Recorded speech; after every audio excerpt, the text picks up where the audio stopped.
千祈唔好有執念啊！執念係乜嘢咧？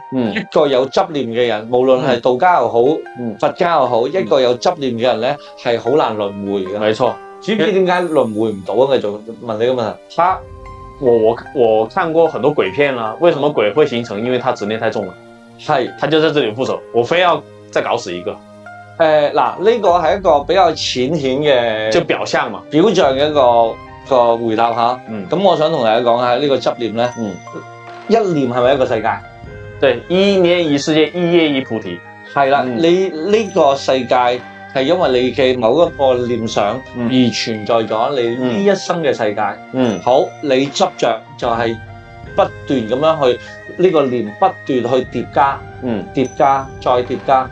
冇錯啦，所以你呢個世界過完咗之後，你嗰個念仲喺度，你繼續過，亦都係話你入咗一個叫做無間嘅地獄，然後又疊加啦，即係話你係好似你咁啦，1960年出世啦，譬如話啦，係啊，其實我知1959啊嘛，係啊，跟住你我疊加1660年嘅。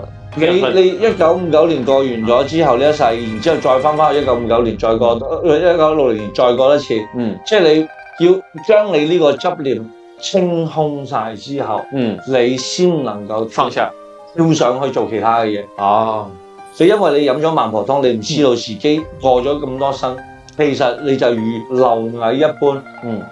今日踩死咗之後，再翻去做蟻，唔知搬咗幾萬年嘅家。終於意識到，原來我唔應該執着於呢個嘅時候，你可能先會變。所以你話你執念強嘅人，有咩辦法？冇辦法㗎，你只會喺呢個無間嘅輪迴裏邊。苦啊！人生咁苦，重複，人生苦成咁，你仲要不斷咁樣過，都係因為你嘅執念。